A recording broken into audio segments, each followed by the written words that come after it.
هبي أنصار الهدى عبي ركب الفدا. خوشی منانے کا دن ہے، کیوں نہ ہو اس لیے کہ آج کے دن کی نسبت میرے اور آپ کے اکابر و اسلاف جنہوں نے اس ملک کی آزادی کے لیے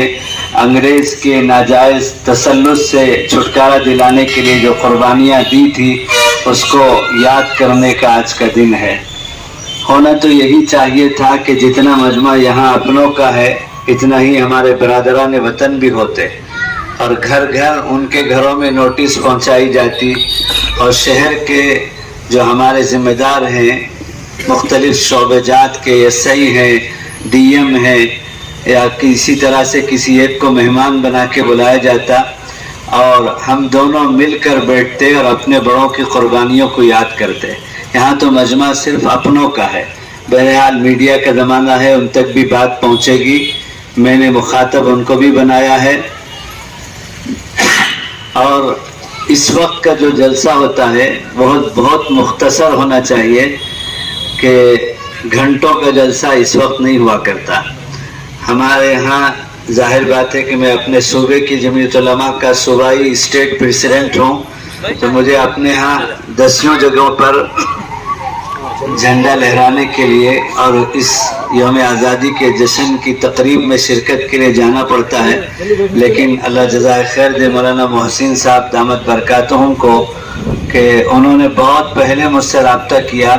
تو میں ان کے لیے تاریخ دے چکا تھا، ورنہ 10 لوگوں نے مجھے میرے علاقے میں کل پرسوں 2 دن سے فون سے رابطہ کیا کہ آپ ہمارے پاس آئیے، لیکن میں وعدہ کر چکا تھا، اس لیے آپ کے درمیان میں حاضر ہو گیا۔ میں زیادہ دیر آپ کو لینا نہیں چاہوں گا، اور یہاں قریب میں اسی مجاہدین آزادی کے خانوادے سے تعلق رکھنے والے نواز شیخ الاسلام مفتی سید محمد عفان سلمہ دامت برکاتہم محمد فیوزہم گورنٹلا میں 10 بجے سے ان کا اجلاس ہے، میں وہاں جانا چاہتا ہوں شرکت کے لیے۔ بہت ضروری باتیں، کچھ باتیں میں آپ کو بتانا چاہوں گا۔ آج ہم سینوں میں جھنڈا لگا کر، ہاتھوں میں جھنڈا لہرا کر اور اپنے چھتوں پر اور کونوں پر کارنرز میں جھنڈے لہرا کر اس جشن کا اور خوشی کا اظہار کر رہے ہیں، لیکن یہ جشن صرف رسمی طور پر نہیں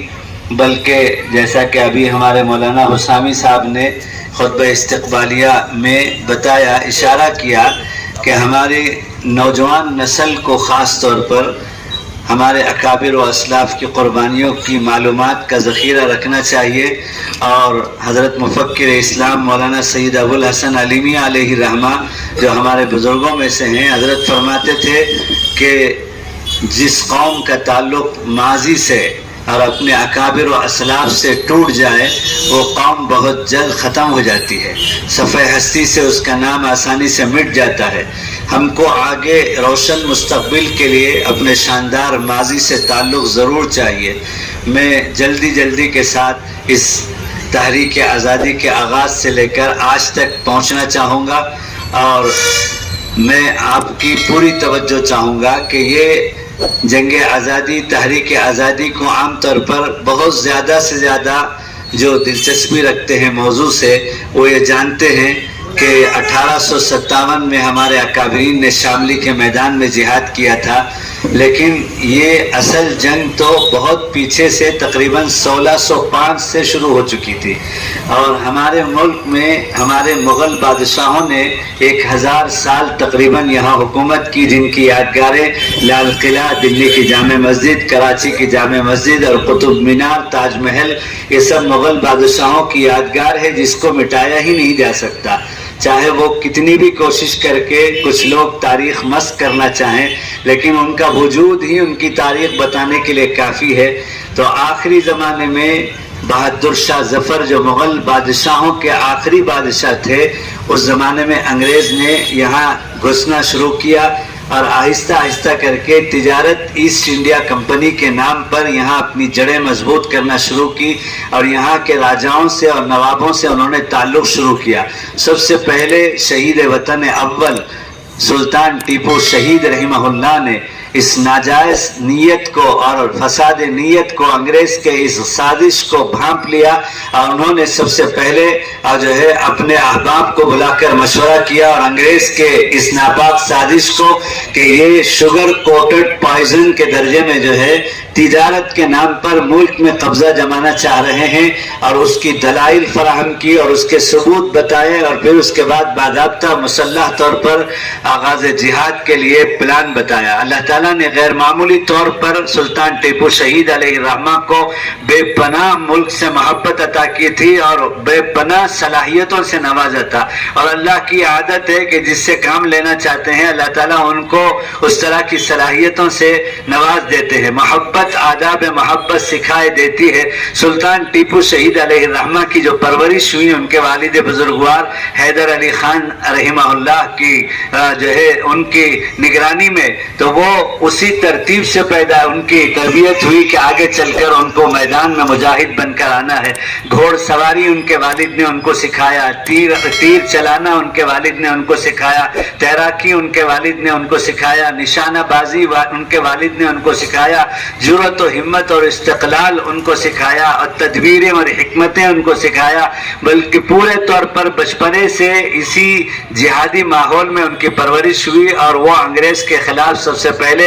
اس کی غلط سازش کو بھانپ کر میدان پہ اترے اور انگریز کا مقابلہ کیا۔ تو اصل ہماری اس تحریک جہاد کا آغاز، اور سلطان ٹیپو شہید رحمہ اللہ کے بارے میں عام طور پر ہمارا نوجوان جو ہے تاریخ نہیں جانتا، اور ان کی جو تصویر ہے کتابوں میں آخری درجے میں رہ گئی ہے، وہ بالکل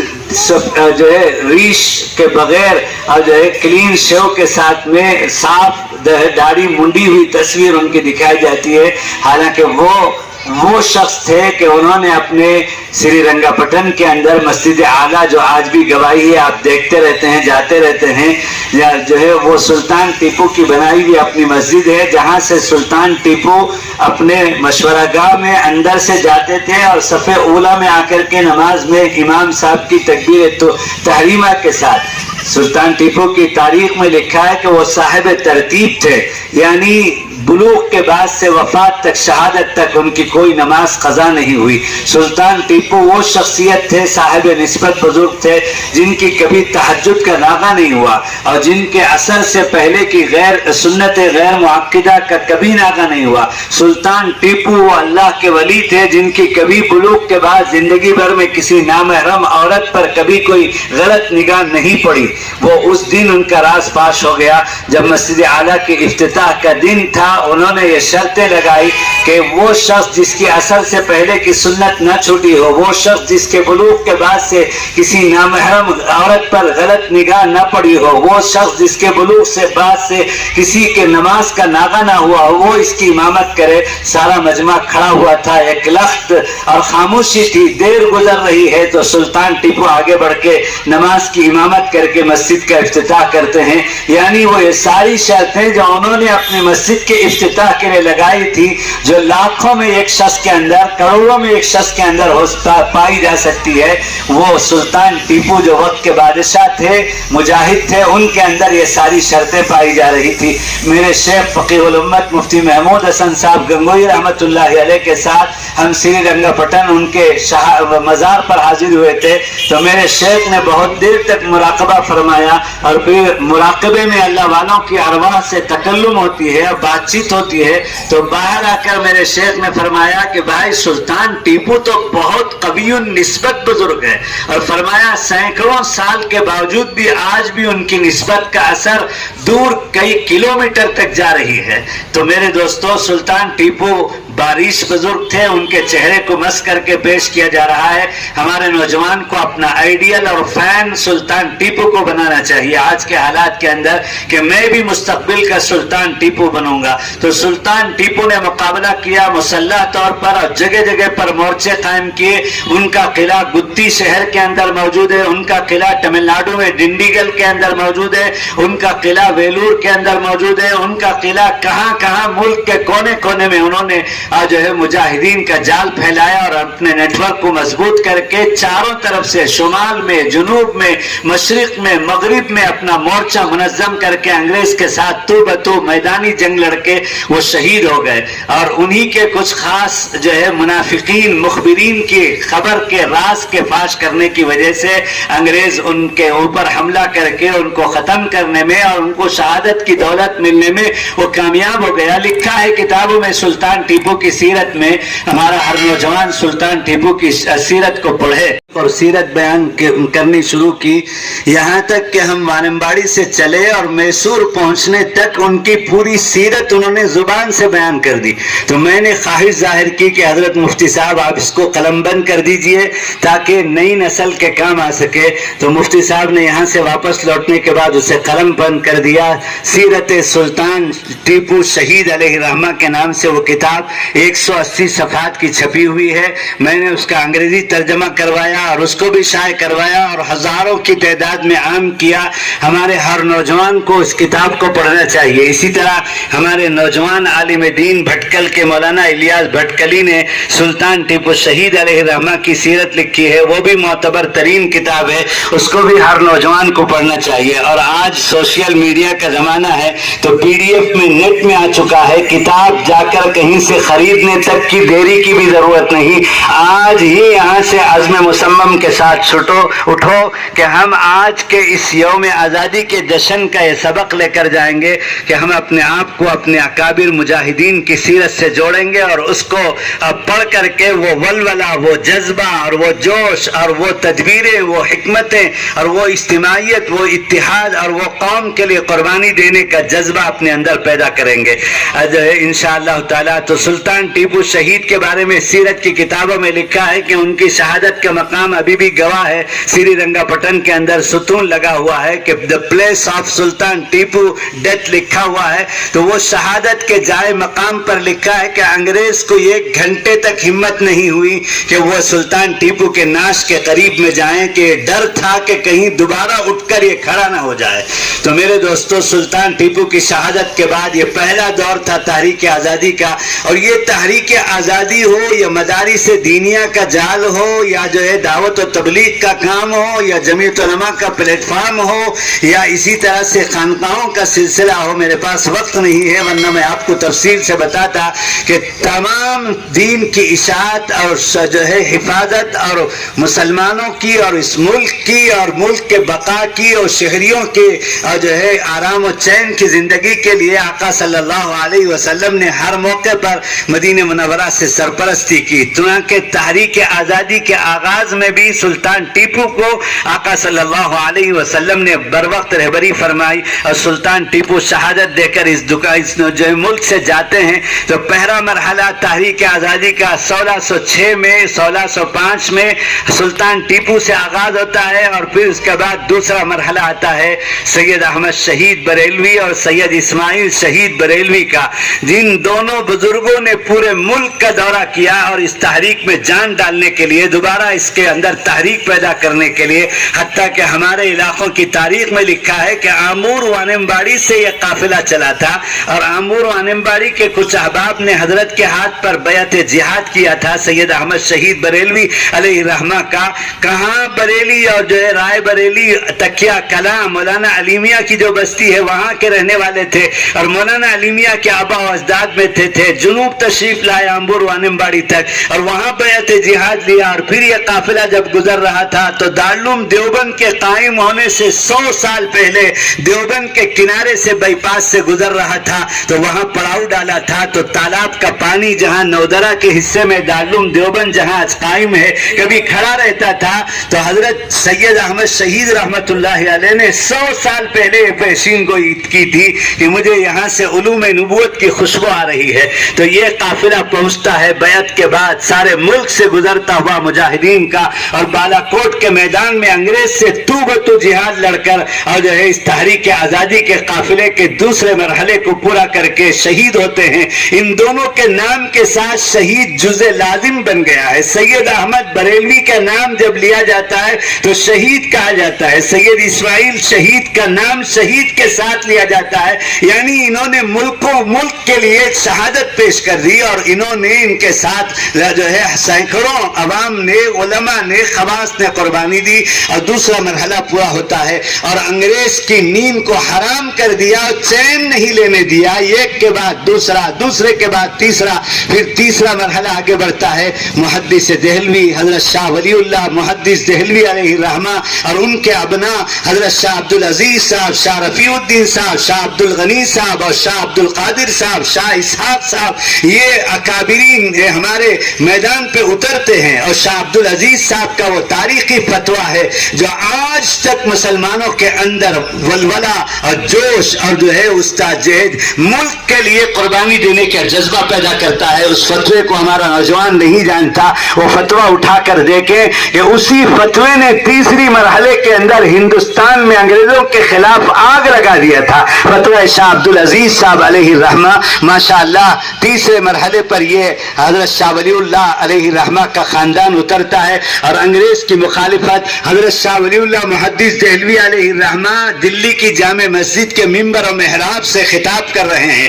اور جو ہے کہہ رہے ہیں بالراس میں وہ خطبات اٹھا کر دیکھو خطاب کر کے کہ ہمیں غلامی کے ساتھ جینے سے مر جانا بہتر ہے اور ہمیں جو ہے انگریز کی تعریف کر کے جینے سے مر جانا بہتر ہے اور انگریز کے ہمارے ملک میں تسلط کے بعد یہاں جینا ہرگز ہمارے لیے جائز نہیں، حرام ہے. ایسے ایسے جملے استعمال کیے جنہوں نے تحریک پیدا کر دی اور جو ہے رگ و ریشے کے اندر ملک کے لیے قربان ہونے کا جذبہ پیدا کر دیا. اور پھر اس کے بعد یہ مرحلہ آگے بڑھتا ہے. چوتھے مرحلے میں ہمارے اکابرین حضرت سید الطائفہ حاجی امداد اللہ مہاجر مکی علیہ الرحمہ کا جو تھانہ بون میں مقیم تھے اور ان کے خلفاء تلامذہ اور ان کے متوسرین میں سے بانی دارالعلوم دیوبند حضرت مولانا محمد قاسم نانوتوی حجت الاسلام علیہ الرحمہ، بانی مظاہر العلوم مولانا مظہر نانوتوی علیہ الرحمہ اور جو ہے بانی ندوۃ العلماء مولانا محمد علی مونگیری علیہ الرحمہ اور حافظ ضامن شاہید علیہ الرحمہ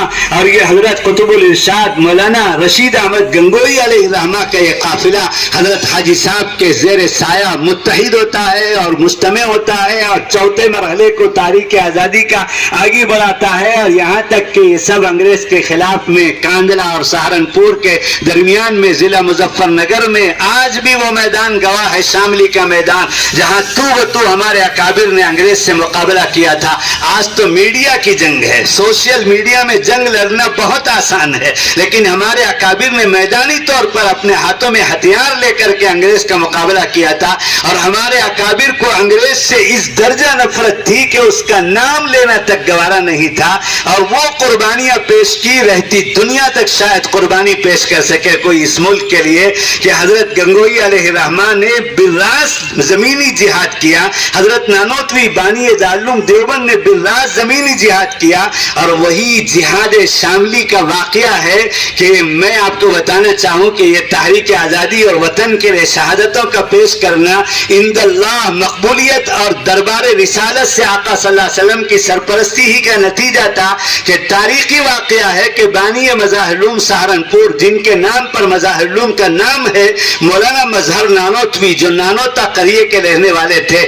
اسی قریے کے حضرت مولانا قاسم نانوتوی اور اسی قریے کے مولانا مظہر نانوتوی، ان کو اس جہاد کے بعد وہ غازی بن کر کے زندگی گزار رہے تھے، مظاہر کی بنیاد ڈالی. تو اس زمانے میں لوگ دیکھتے تھے کہ ایک عادت پڑی ہوئی ہے کہ وہ اپنی زبان سے نیچے کے ہونٹ کو اس طرح سے بار بار چاٹتے ہیں، کبھی کبھی کسی کو داڑھی نوچنے کی یا پلک جھپکنے کی غیر اختیاری طور پر عادت ہو جاتی ہے. تو مولانا مظہر نانوتوی کو اس طرح غیر شعوری طور پر عادت سی پڑ گئی تھی کہ بار بار اپنی زبان سے نیچے کے ہونٹ چاٹتے تھے تو دیکھنے والوں کو خراب لگتا تھا. کچھ لوگوں نے خادم خاص سے کہا کسی وقت تنہائی میں حضرت کو اس طرف توجہ دلا دو، دیکھنے والے اس کا مذاق اڑاتے ہیں. تو خادم نے ایک دن موقع پا کر کے حضرت مولانا مظہر نانوتوی علیہ رحمہ سے جو شاملی کے جہاد میں اکابرین دیوبند کے ساتھ میدانی طور پر انگریز کے مقابلے میں جہاد لڑی تھی میرے دوستوں، وہ جو ہے وہاں کا مقابلہ جو ہے ان کو توجہ دلائی کہ حضرت باہر لوگ جو ہے مذاق اڑاتے ہیں، آپ کو غیر شعوری طور پر ایک عادت پڑی ہوئی ہے، اپنی زبان سے ہونٹ چاٹتے ہیں. تو حضرت کو وجد آ گیا اور حال طاری ہو گیا، کیفیت طاری ہو گئی، اور اللہ کی قسم کھا کر فرمایا ارے مجھ سے کیا پوچھتے ہو، میں نے شاملی کے جہاد میں میدان میں آنکھوں سے جنت کی حوروں کو زمین پر پھرتے دیکھا ہے، اور میں نے فرشتوں کو زمین پر پھرتے دیکھا ہے. جو شہید ہو کر گرتا تھا فرشتہ آ کر اس کی روح کو لے کر جنت میں جاتا تھا، اور جنت کی حوریں اسے شراب کا پیالہ لگا کر، جنت کے شراب کا پیالہ اسے منہ سے لگا کر کے پلاتی تھی کہ اب ابد الآباد جنتی بن کر جنت میں جا رہے ہو. میں بھی انگریز کی ایک تلوار کے زد میں آ کر کے خون کے فوارے گلے کے نرخرے سے نکل کر کے زمین پر پڑا، تو اتنے میں جو ہے ایک حور آئی اور میرے زبان پر بھی پیالہ شراب کا، جنتی شراب کا لگا دیا. تو ایک فرشتہ آیا اور جھپٹ کر کے پیالے کو ہٹا دیا کہ نہیں نہیں، یہ تو شہید نہیں ہے، یہ غازی ہے، اس کی زندگی ابھی باقی ہے، یہ کہہ کر ہٹا دیا. اتنے لمحے بھر وقت میں وہ جنت کے شراب کے پیالے کا ایک قطرہ میری زبان سے ٹکرا لگ چکا تھا، جس کا مزہ اب تک میرے زبان پر ہے. جنت کی شراب کا مزہ جسے لگ جائے زمین کے اندر، وہ میرے اور آپ کے اکابر ہیں. اور اس ملک کی آزادی کی یہ مقبولیت عند اللہ کی علامت ہے زندہ. تو ہمارے اکابر کا یہ چوتھا مرحلے کا قافلہ سید الطائفہ حاجی امداد اللہ مہاجر مکی کے ساتھ میں قطب الارشاد حضرت مولانا رشید احمد گنگوئی اور حضرت مولانا حجت الاسلام قاسم نانوتوی اور حافظ ضامن شہید اور 50 علماء کا ایک قافلہ شاملی کے میدان میں آ رہا ہے. اور تو مقابلہ کر کے بہت سارے مسلمان اور بہت سارے لوگ شہید ہو جا رہے ہیں. حضرت نانوتوی رحمت اللہ علیہ اس کے بعد بڑے بے قرار رہنے لگے. ہائے میرے ساتھیوں کا قافلہ تو اس ملک کی شہادت کے لیے شہادت پیش کر کے چلا گیا، اب کون اس ملک سے انگریز کو بھگائے گا؟ میرے ساتھی تو کم ہو گئے، ایک کے بعد دیکھے چلے گئے. تو ایک دن حضرت حکیم الاسلام قاری محمد طیب صاحب علیہ الرحمہ جو دارالعلوم دیوبند کے 60 سالہ محتمم تھے، جو بانی دارالعلوم حجت الاسلام مولانا قاسم نانوتوی علیہ الرحمہ کے براس پوتے ہوتے ہیں، وہ اپنے کتاب کا اپنے خطبات میں کہتے ہیں کہ دادا محترم فرماتے تھے کہ ایک دن اسی بے قراری کے عالم میں، رات میں، خواب میں، نیم بیداری کی حالت میں حضرت آقا نامدار تاجدار مدینہ صاحب شریعت، جن کی وجہ سے دنیا اور آخرت کا وجود ہوا، اللہ تعالیٰ کی طرف سے آقا صلی اللہ علیہ وسلم حضرت نانوتوی کو خواب میں جگاتے ہیں اور فرماتے ہیں مولوی قاسم دارالعلوم کیوں نہیں قائم کرتے؟ دارالعلوم کا نام حضرت جناب نبی کریم صلی اللہ علیہ وسلم نے تجویز کیا اور نام لے کر فرمایا کہ مولوی قاسم دارالعلوم کیوں نہیں قائم کرتے؟ اور یہ قائم کرنے کا حکم صرف مدرسے کے درجے میں نہیں تھا، اور اسی کو شیخ الہند طالب علم اول مجاہد آزادی اسیر مالٹا حضرت شیخ الاسلام کے استاد محترم حضرت نانوتوی کے جانشین حضرت مولانا محمود الحسن دیوبندی علیہ رحمہ فرماتے تھے کہ میرے اکابر حضرت نانوتوی حضرت گنگوئی نے آقا کے حکم سے یہ دارالعلوم کو صرف مدرسے کے درجے میں نہیں قائم کیا تھا، یہ ایک تحریک ہے، فکر ہے، مشن ہے، دین کی حفاظت اور بقا کی مختلف شکلوں کے لیے مدارس کا آغاز، خانقاہوں کا آغاز اور دعوت و تبلیغ کا آغاز، اور اسی طرح سے ملک کے لیے قربان ہو جانے کی تحریک کا آغاز، یہ سب دارالعلوم دیوبند کی شاخیں ہیں جو دارالعلوم کے اللہ کے نبی آقا صلی اللہ علیہ وسلم کے حکم پر شروع ہوا. حضرت مولانا قاسم نانوتوی کہتے ہیں کہ مجھے بیداری ہوئی تو میں نے اپنے دوست اور رفیق کار حاجی سید عابد حسین صاحب جو دیوبند کے نجیب الطرفین سادات گھرانے کے تھے، ان کے پاس اپنے خادم کو بھیجا کہ جاؤ جلدی سے بلا کے لاؤ. اور میں دوڑ کر مجھے جو خواب میں جگہ دکھلائی گئی تھی، آقا صلی اللہ علیہ وسلم نے اپنے عصائے مبارک سے اور جو تالاب میں دارالعلوم دیوبند کی سنگ بنیاد رکھی لکیر کھینچی تھی، وہاں دوڑ کر میں گیا جہاں تالاب کا پانی کبھی رکا رہتا تھا. 9 درہ کا حصہ، 9 دروازے کا جو دارالعلوم دیوبند جہاں قائم ہے احاطہ محسری میں، اور جو ہے میرے دوستو حضرت نانوتوی کہتے ہیں کہ میں گیا، اتنے میں حاجی سید عابد حسین صاحب بھی آ گئے اور ہم دونوں نے آنکھوں سے بیداری کی حالت میں آقا صلی اللہ علیہ وسلم کے دست مبارک سے دارالعلوم دیوبند کے لیے سنگ بنیاد کی وہ لکیر دیکھی اور جلدی سے گاری مٹی سے اسے محفوظ کیا. دارالعلوم قائم ہوا اور وہاں سے مجاہدین کا سلسلہ شروع ہوا اور وہاں سے ملک کے لیے، وطن کے لیے قربان قربانی دینے والوں کا ایک لمبا سلسلہ شروع ہوا اور یہ تیسرا مرحلہ پورا ہوتا ہے. اور اسی زمانے میں حاجی صاحب کے خلاف جب وارنٹ آتا ہے سید الطائفہ حاجی امداد اللہ صاحب کے, تو وہ ہجرت کر کے مکہ مکرمہ جاتے ہیں. اسی وجہ سے ان کا نام ہے حاجی امداد اللہ مہاجر مکی علیہ رحمہ. اور یہاں ان کے جو ہے اخلاف اور ان کے تلامذہ اور ان کے متوسلین, ان کے خلفاء حضرت نانوتوی, حضرت گنگوئی انگریز کے خلاف سینہ سپر ہے. یہاں تک کہ قافلہ آگے بڑھتا ہے, 5ویں مرحلے میں داخل ہوتا ہے اور حضرت نانوتوی دنیا سے جاتے ہیں, حضرت گنگوئی دنیا سے جاتے ہیں, اور جو اسی طرح سے حافظ ضامن شہید دنیا سے جاتے ہیں, جن کی شہادتیں اور جن کی قربانیوں کا تذکرہ بھلایا نہیں جا سکتا. تو 5ویں مرحلے کے اندر شیخ الہند مولانا محمود الحسن دیوبندی اس علم کو علم جہاد کو, تحریک آزادی کے جھنڈے کو اپنے ہاتھ میں لیتے ہیں اور آگے بڑھتے ہیں, میدان میں آتے ہیں. یہاں تک کہ انگریز ان کے خلاف وارنٹ جاری کرتا ہے اور اول درجے کا مجرم قرار دے کر دنیا کی سخت ترین جیل, جس طرح آج امریکہ کی طرف سے گونتا تابو ہے, اس زمانے میں فرانس اور جرمن کے درمیان میں جو مالٹا کہلاتا تھا, وہاں کے لیے جو ہے ان کا اعلان کیا گیا. تو ان کے شاگرد رشید 6 مرحلے میں اس تحریک آزادی کو آگے علم جہاد کو لے کر بڑھنے والے جانشین شیخ الہند شیخ الاسلام مولانا سید حسین احمد مدنی نور اللہ مرقدہ, جو آپ کے بستی میں براہ راست تشریف لائے ہوئے ہیں. 1956 کے اندر حضرت مولانا سید حسین احمد مدنی نور اللہ مرقدہ, میرے دوستوں, وہ 6 مرحلے میں آگے بڑھتے ہیں. تو وہ مالٹا میں 2 سال 7 مہینے تک انگریز ان کو بھیجتا ہے اور شیخ الاسلام کے خلاف وارنٹ نہیں تھا. علماء کے علم میں نہیں ہے کہ شیخ الاسلام بھی مالٹا گئے تھے اور شیخ الہند بھی گئے تھے, لیکن شیخ الہند کو انگریز نے اول درجے کا مجرم قرار دے کے جیل میں بھیجا تھا. لیکن ان کے شاگرد رشید شیخ الاسلام جو 19 سال تک صفہ چبوترے کے پاس میں روز اقدس کے بازو میں بیٹھ کر حدیث پاک کا درس دیتے تھے, آقا صلی اللہ علیہ وسلم یہاں سے دلیل ہے کہ آقا صلی اللہ علیہ وسلم حضرت مدنی کو فرماتے ہیں خواب میں, مولوی حسین احمد جاؤ, تمہارے استاد محترم شیخ الہند مولانا محمود الحسن اس وقت ضعف و لاغر اور کمزور ہو چکے ہیں میدان تحریک جہاد کے اندر, اور دارالعلوم دیوبند کے مسند تدریس مسند حدیث میں تم وہاں دونوں کی نیابت کے لیے ہم تم کو منتخب کرتے ہیں, اور جاؤ ہندوستان. حضرت جناب نبی کریم صلی اللہ علیہ وسلم نے بھیجا تو حضرت مدنی آئے, اور حضرت مدنی نے رضاکارانہ طور پر اپنے طرف سے اپنے استاد محترم کے ساتھ جیل جانے کو پیشکش کیا, اور دونوں جیل بھیجے گئے. اور مالٹا کا وہ زمانہ تھا کہ رمضان کا مہینہ آیا تو دونوں حافظ قرآن نہیں تھے, تو شیخ الہند رونے لگے کہ مولوی حسین احمد تم بھی حافظ نہیں اور میں بھی حافظ نہیں, زندگی میں پہلی دفعہ علم ترى کیفا سے ہم کو تراویح پڑھنا پڑ رہا ہے. حضرت مدنی کو جوش آیا اور فرمانے لگے, حضرت آپ تو مستجاب الدعوات ہیں, آپ دعا کر دیجئے, میں روزانہ صبح میں ایک نیا پارہ یاد کر کے رات کو تراویح میں آپ کو سناؤں گا. تو چاند نظر آنے کے بعد ہر دن صبح فجر کے بعد نیا پارہ یاد کرتے اور جو ہے رات کو تراویح میں سناتے, اور 29 دن میں حضرت شیخ الاسلام مولانا سید حسین احمد مدنی نور اللہ مرقدہ مالٹا کے جیل کے زمانے میں حافظ قرآن ہو گئے. اور وہی زمانہ تھا کہ مالٹا کے زمانے میں حضرت شیخ الہند نے قرآن پاک کا ترجمہ شروع کیا تھا, اور وہی زمانہ تھا شیخ الہند غمگین رہتے تھے اپنے ملک کے انگریز کے ناجائز تسلط سے چھڑانے کے لیے.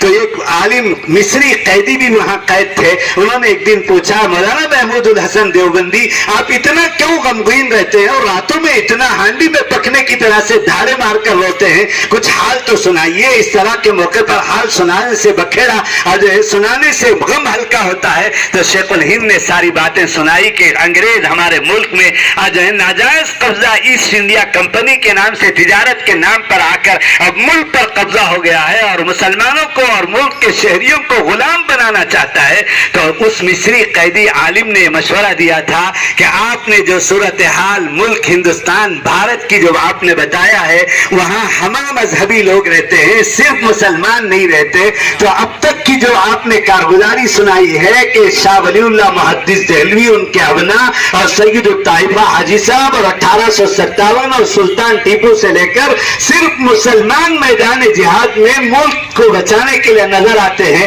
تو میرا یہ مشورہ ہے کہ یہاں سے جانے کے بعد آپ اپنے ملک میں بسنے والے ہمہ مذہبی برادران وطن کو بھی اس تحریک میں شامل کیجئے. یہ مشورہ مصری قیدی عالم نے دیا تھا اور شیخ الہند آئے تھے اور ہاربار میں بمبئی میں جو ہے ساحل کے کنارے قیام کیا تھا اور وہیں سے خطوط بھیج کر مہاتما گاندھی جی کو جو ولایت سے ابھی LLB پڑھ کر وکالت پڑھ کر آ رہے تھے اور جو ہے قوم کی قیادت کے لیے منتخب کر کے ان کے بڑوں سے مشورے کے ساتھ آ چکے تھے. اور وہی مجلس تھی کہ مہاتما گاندھی جی کو مہاتما کا لقب شیخ الہند علیہ الرحمہ نے طے کیا تھا اور ان کی قیادت کے ساتھ برادران وطن انڈین نیشنل کانگریس کے نام سے اور ایک پلیٹ فارم بنا کر جمعیت علماء کے پلیٹ فارم کے ساتھ اور جو ہے شیخ الاسلام شیخ الہند کے ساتھ میں اس تحریک آزادی میں آخری مرحلے میں یعنی 75% کا حصہ تحریک آزادی کا جو 1605 سے شروع ہوا تھا مسلمان اکیلے لڑتے رہے اس ملک کے لیے اور آخری حصے میں جب شیخ الہند مالٹا سے واپس آئے اور چند سالوں کے بعد دنیا سے تشریف لے گئے اور یہ ملک آزاد ہونے کے قریب ہے تو انڈین نیشنل کانگریس کے نام سے جو ہے ایک پلیٹ فارم بنا کر اس وقت کے برادران وطن کو گاندھی جی اور نہرو جی کی قیادت میں جو ہے ہمارے اکابرین اس وقت کے ان کے ساتھ اس وقت جو ہمارے اکابر میدان میں تھے 6واں مرحلہ تھا اور شیخ الہند دنیا سے چلے گئے اور جو ہے دیوبند میں ان کا انتقال ہوا اور جو ہے تو حضرت مدنی کو وصیت تھی کہ وہ مجھے نہلائیں گے کفنائیں گے تو حضرت اس وقت بنگلہ دیش میں ڈھاکہ میں تھے تو سفر کر کے تشریف لائے دیوبند اور نہلایا کفنایا اور کفنانے کے بعد مولسری میں جب باہر لاش رکھ دی گئی زیارت کے لیے تو آئے اور دھاڑے مار کر حضرت مدنی رونے لگے جو ہے اور کہا فرمایا کہ آج میرے استاد محترم مجاہد آزادی اسیر مالٹا کی اس راز کو میں فاش کرنا چاہتا ہوں. زندگی میں بتانے سے انہوں نے منع کیا تھا میں ابھی نہلا کر آ رہا ہوں. میرے استاد محترم شیخ الہند مولانا محمود الحسن دیوبندی کے جو عثمانی خاندان سے انتہائی پاکیزہ حیادار اور خوبصورت حسین و جمیل نسل کے تھے لیکن جو ہے ان کا پورا بدن کالے داغ کے ساتھ میں دیکھ کر آیا ہوں اور یہ راز ہے کہ مالٹا کے زمانے میں انگریز ان سے کہتا تھا کہ تم ایک بار کہہ دو کہ ہم انگریز کی مخالفت نہیں کریں گے تم کو خیر و عافیت کے ساتھ دیوبند تمہارے مستقر پر پہنچا دیا جائے گا. وہ حضرت بلال کی اولاد اور ان کا خون ان کے بدن میں دوڑ رہا تھا جو کفار مکہ کے جو ہے توحید کے خلاف کہلوانے پر وہ احد کا نعرہ لگاتے تھے. وہ شیخ الہند نے فرماتے تھے شیخ الاسلام نے کہا میرے استاد محترم جب جیل کا وارڈن یہ کہتا تھا کہ ایک جملہ کہہ دو تو حضرت کہتے تھے کہ 100 مرتبہ میری جان چلی جائے 100 مرتبہ مجھے جان لوٹا دی جائے ہرگز میں یہ جملہ انگریز کی تائید کا نہیں کہوں گا. تو پھر لوہے کی سلاخیں انگارے میں آگ میں تپا کر ان کی کمر پہ داغا جاتا تھا جو داغ میں ابھی دیکھ کر آیا ہوں. تو اتنی قربانیوں کے بعد یہ ملک آزاد ہوا. 6 مرحلے میں حضرت مدنی اس کے علم کو اور جھنڈے کو تحریک جہاد کو آگے لے کر بڑھتے ہیں اور یہاں تک کہ 1947 آج کے دن 15 اگست کو یہ ملک آزاد ہوتا ہے اور آزادی کی بگل بجائی جاتی ہے اور حضرت مدنی رحمت اللہ علیہ 6 مرحلے میں اس تحریک آزادی کے ملک میں قیادت کر رہے ہیں. نہرو جی گاندھی جی ان کے سامنے زانو تلمذ اور جو ہے زانو ادب طے کر رہے ہیں اور ان سے مشورہ کر رہے ہیں اور حضرت مدنی کے رفقا میں سے مفتی اعظم مفتی کفایت اللہ صاحب ہے دہلوی اور اسی طرح سے مولانا صاحبان الہند مولانا احمد سعید دہلوی اور اسی طرح سے مولانا سید الملت مولانا سید محمد میاں علیہ الرحمہ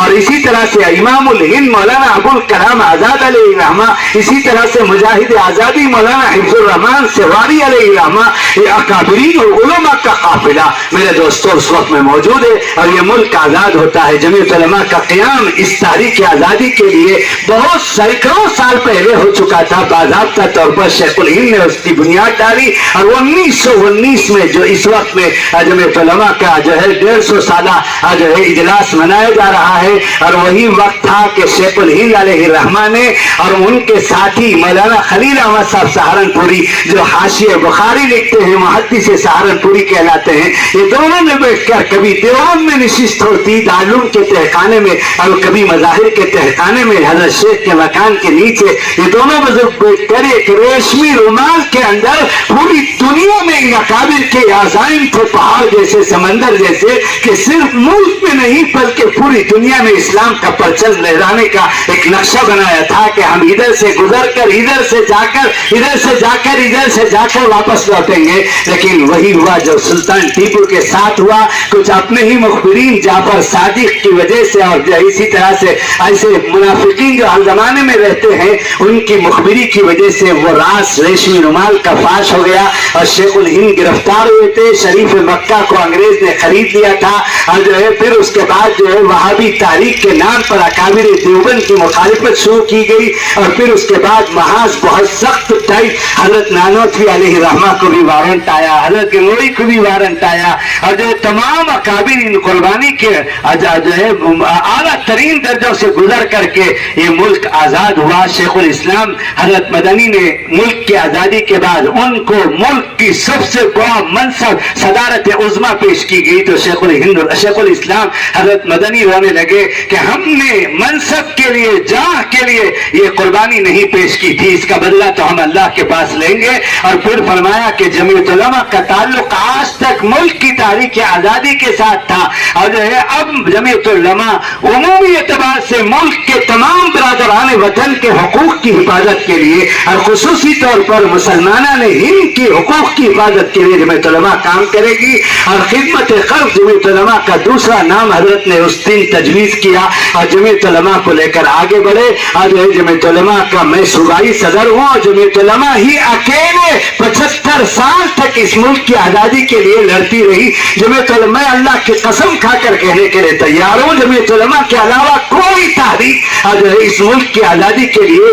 میدان میں نہیں تھی جمعیت علماء کے ساتھ میں. اور آخر میں جو ہے برادران وطن کو ساتھ لے کر انڈین نیشنل کانگریس کے نام سے پلیٹ فارم قائم کر کے برادران وطن کو اس مصری قیدی کے مشورے کے مطابق شریک کیا اور یہ ملک آزاد ہوا. تو میرے دوستو آج 75واں سالہ جشن منایا جا رہا ہے اور ملک کے جو ہے مقتدی حضرات نے اور جو ہے حکومت پر اور جو ہے موجود ہمارے وزیر اعظم اور صدر ہند نے ملک میں 3 دن تک 75واں سالہ 13, 14 اور 15 کو منانا طے کیا اور 3 دن سے چاروں طرف سے ہر گھر میں ترنگا کے نام سے جھنڈے لہرائے جا رہے ہیں. یہ تو ایک ضابطے کی بات ہے کہ ملک کی موجودہ حکومت مقتدی حکومت ہم کو حکم کر رہی ہے لیکن ہم اس سے آگے بڑھ کر بہت بالا تر ہو کر یہ حق رکھتے ہیں کہ ہم نے اس ملک کو خون سے سینچا ہے. میں ابھی گزشتہ ہفتہ مراد آباد گیا تھا. مراد آباد میں ایک محلے کا نام ہے گل شہید, اس کا نام ہے. گل کہتے ہیں خون اور مٹی کو فارسی زبان میں اور شہید کو کہتے ہیں. میں نے وہاں کے علماء سے پوچھا کہ اس محلے کا نام گل شہید کیوں پڑا ہے تو علماء نے بتایا اور مولانا سید ارشد مدنی دعوت برکاتہ صدر محترم امیر الہند جو کل بنگلور میں تشریف لائے تھے اور آج حضرت دارالعلوم دیوبند میں یوم آزادی کے جشن میں تقریر کر رہے ہیں اس وقت میں حضرت بار بار اپنے بیانوں میں کہتے ہیں کہ مراد آباد کے اس محلے کا نام گل شہید. ہمارے نوجوان اس سے سبق لے کہ جو ہے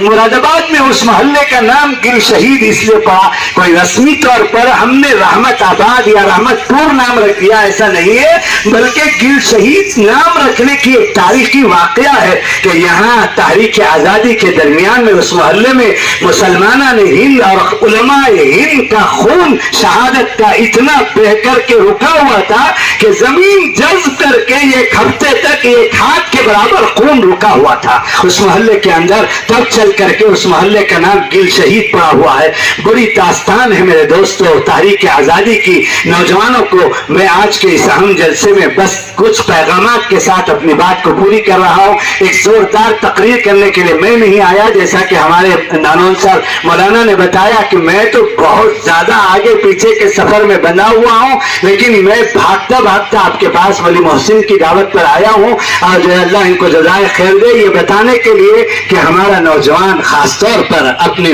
اکابر و اسلاف کی تاریخ کو پڑھے اور وہ ولولہ اور جذبہ پیدا کریں اور جوش کے ساتھ اچھل کود اور تماشا اور ڈرامہ نہ کریں بلکہ اپنے اکابرین کی قیادت کے ساتھ جڑیں. اگر آپ اپنی جوانی کے جوش میں اچھل کود کریں گے تو پھر آپ مجرم ہو جائیں گے اور آپ کے لیے اور جو ہے دوسری طرح کے حالات کا سامنا کرنا پڑے گا. یہ ملک بڑے نازک حالات سے گزر رہا ہے. اللہ کا بڑا کرم ہے کہ آج بھی ہمارے اکابرین ہمارے درمیان میں مولانا سید ارشد مدنی, مولانا سید محمود اسد مدنی اور مفتی ابو القاسم صاحب, مولانا سید محمد شاہد صاحب, مولانا سید رابع حسنی صاحب, مولانا سید عاقل صاحب اور مولانا جو ہے حکیم کلیم اللہ صاحب, یہ اکابر موجود ہیں ہمارے درمیان میں. اور جو ہے ان کی قیادت میں ہم چلیں گے. ہمارے اکابر نے صرف جوش میں اچھلنا نہیں سکھایا, آگے سبق لے کر جائیں نوجوان. ایک تو یہ کہ اپنے اکابر و اسلاف کی تاریخ کو سلطان ٹیپو شہید سے لے کر جس زبان سے تم واقف ہو,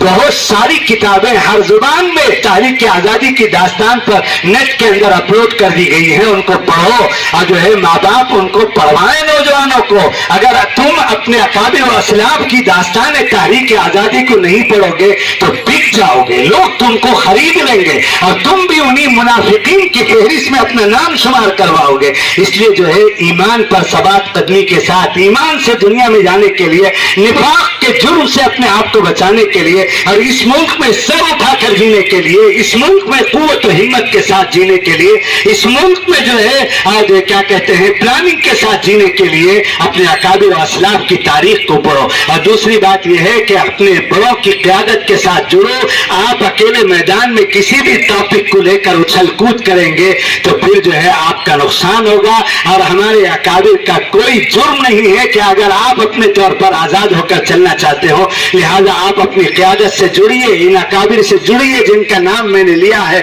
اور ان بزرگوں نے ہم کو آقا صلی اللہ علیہ وسلم کا وہ سبق دوبارہ 1400 سال کے بعد دہرایا ہے کہ ہمارے آقا صلی اللہ علیہ وسلم نے صرف جوش میں اچھل کود کرنا اور اس کے نقصان دہ نتائج کی طرف لے جانا یہ نہیں سکھایا, بلکہ صحابہ کی جو تربیت کی ہے وہ آقا صلی اللہ علیہ وسلم کا فارمولا اور پروسیس جو تھا وہ جوش کے ساتھ ہوش تھا, جوش کے ساتھ حکمت تھی, جوش کے ساتھ اتحاد تھا, جوش کے ساتھ جو ہے اجتماعیت تھی, جوش کے ساتھ قیادت تھی اور جوش کے ساتھ پلاننگ تھی, جوش کے ساتھ جو ہے تدبر اور تفکر تھا. یہ اس ملک کے اب موجودہ جو ہے حالات کا سبق ہے جو آپ کو لے کر چلنا ہے. مجھے حضرت مجاہد آزادی حضرت سید حسین احمد مدنی نور اللہ مرقدہ کے نواسے جو آپ کے پڑوس میں 30 کلومیٹر پر مفتی سید عفان سلمہ جو حضرت قاری عثمان صاحب کے صاحبزادے ہیں, وہ 10 بجے ان کا نظام ہے, میں وہاں جانا چاہتا ہوں اور ان کے جو ہے بیان سے استفادہ کرنا چاہتا ہوں. اس لیے میں طول دیے بغیر اپنی بات کو ختم کر رہا ہوں. یہ عزم لے کر جاؤ اور جو ہے اپنے گھروں میں شام تک جھنڈے لہرا کر رکھو اور اس کا اظہار کرو, اور برادران وطن کے ساتھ ہرگز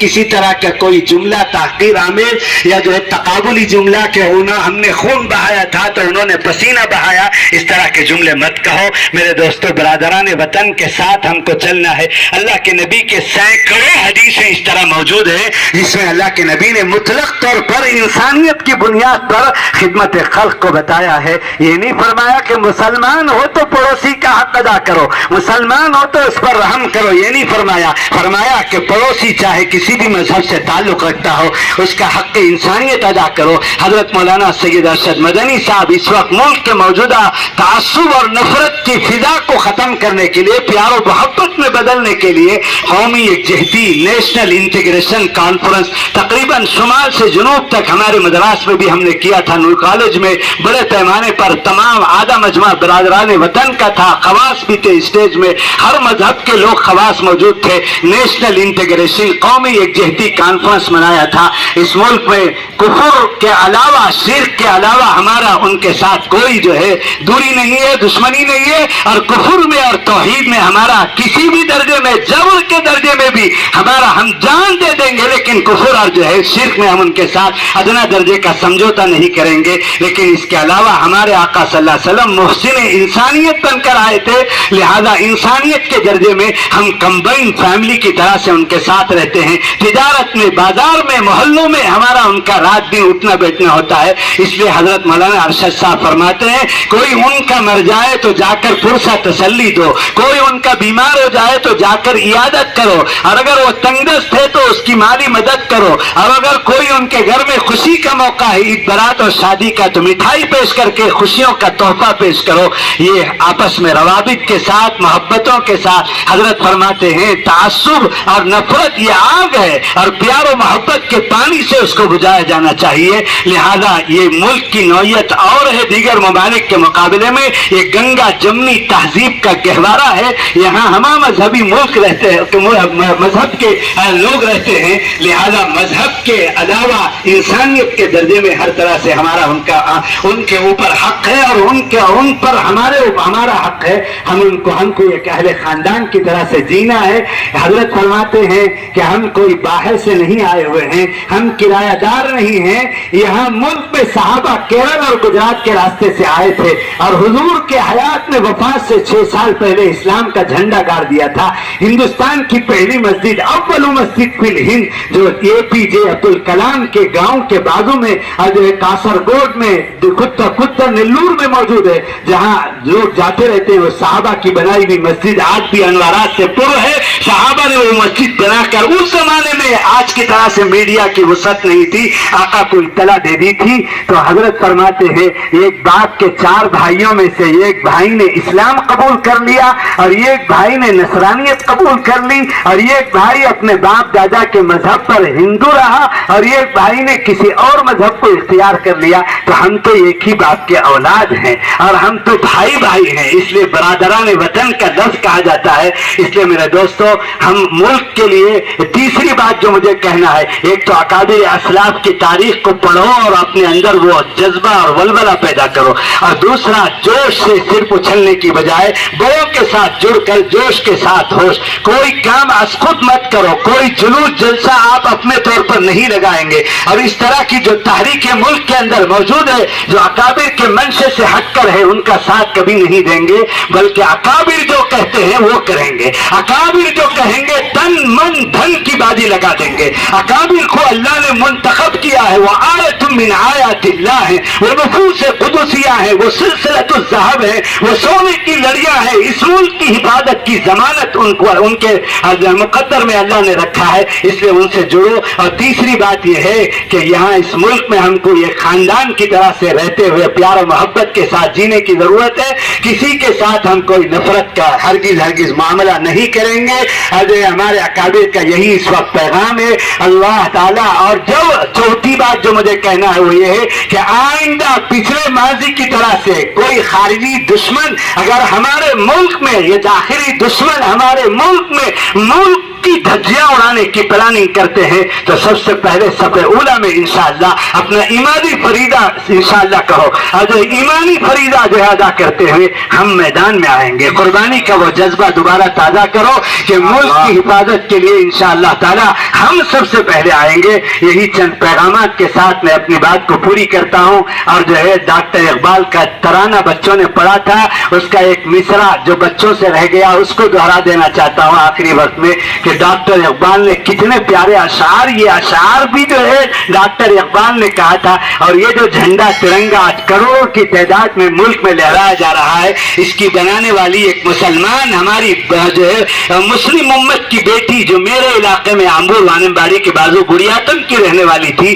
جس کا نام سریا تھا. تاریخ میں درد ہے, کوئی مٹا نہیں سکتے. سریا نام کی وہ نوجوان لڑکی نے ملک کے تمام ہما مذہبی لوگوں کو اس میں نمائندگی دیتے ہوئے یہ جھنڈا بنایا تھا. میرے دوستو, ہمارا نوجوان یہ ساری چیزیں نہیں جانتا, کتنا رویا جائے. اس لیے میرے دوستو, یہ شعر کے ساتھ میں اپنی بات کو اس ملک میں آئندہ رہنے کا جو فارمولہ ہے ڈاکٹر اقبال نے الہامی طور پر اسی وقت ملک کی آزادی سے پہلے, ڈاکٹر اقبال اسی ملک کے رہنے والے شہری تھے جو تقسیم کے بعد پڑوس ملک میں چلے گئے اور ان کا مزار وہاں ہے. اور شعر و شاعری کے ذریعے سے انہوں نے تحریک آزادی میں پھونک ڈالی تھی اور جو ہے جوش ڈالی تھی اور جو ہے تحریک پیدا کی تھی. اللہ نے ان کو شعر و شاعری کا ملکہ دیا تھا. وہ کہتے ہیں اسی ترانے کے اندر, توحید کی امانت, توحید کی امانت سینوں میں ہے ہمارے, آسان نہیں مٹانا نام و نشان ہمارا. ہمارا توحید کی امانت سینوں میں ہے ہمارے, آسان نہیں مٹانا نام و نشان ہمارا. اللہ تعالی ہم سب کو جو ہے اس ملک میں سر اٹھا کر احساس برتری کے ساتھ جینے کا اور بڑوں کی قیادت کے ساتھ اکابر و اسلاف کی قربانیوں کے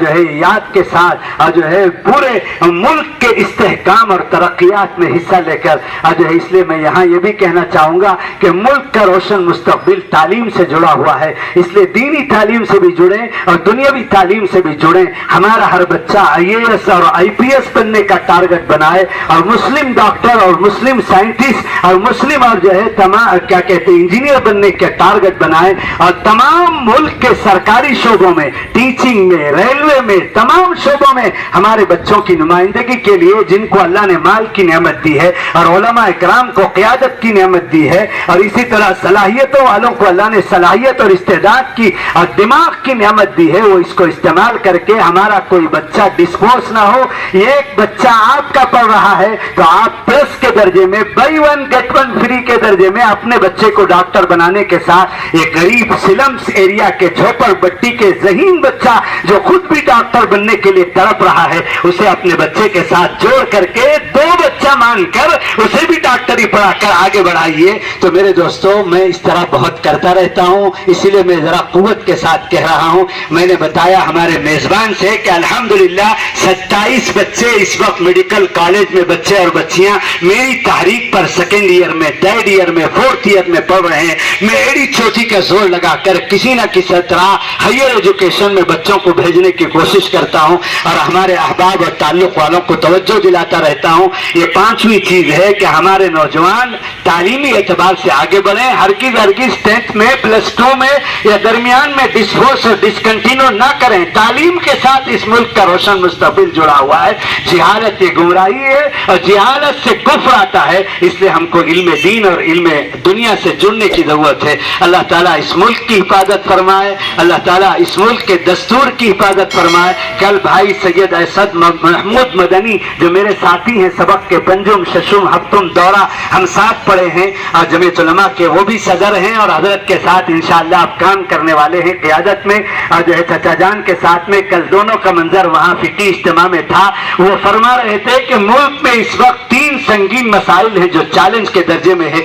جو خطرے میں آ گئے ہیں، جس کے لیے ہم کو قربانی پیش کرنے کے لیے آگے بڑھنا ہے۔ کیف متفق، کھانا پینا سونا اور جو ہے بچپنے سے جوانی، جوانے سے بڑھاپا، یہ تو جانور پنے کی زندگی ہے۔ اس لیے کچھ کر جانے کا جذبہ اپنے اندر پیدا کریں اور ایک تاریخ بنا کر دنیا سے جائیں۔ بھائی محمود نے کہا سب سے پہلے ملک کی ڈیموکریسی اس وقت میں جو ہے جمہوریت ہمارے سامنے خطرے میں ہے اور جو ہے اسی طرح سے انہوں نے کہا کہ ہیومن رائٹس، انسانی حقوق اس وقت جو ہے ملک میں خطرے میں ہے۔ اور تیسری بات انہوں نے کہا کہ جو ہے ملک کے اندر اس وقت میں جو ہے کہتے ہیں کہ جو ہے یہ کانسٹیٹیوشن آف انڈیا، دستور اور جو ہے یہ بہت خطرے میں ہے۔ اس لیے تینوں پر ہماری نگاہ چوکنا رہنی چاہیے اور جب ہمارے بڑے جس طرح سے یہ تینوں کی حفاظت کے لیے آواز دیں گے ہم لبیک کہیں گے انشاءاللہ تعالی۔ وآخر دعوانا الحمدللہ رب العالمین۔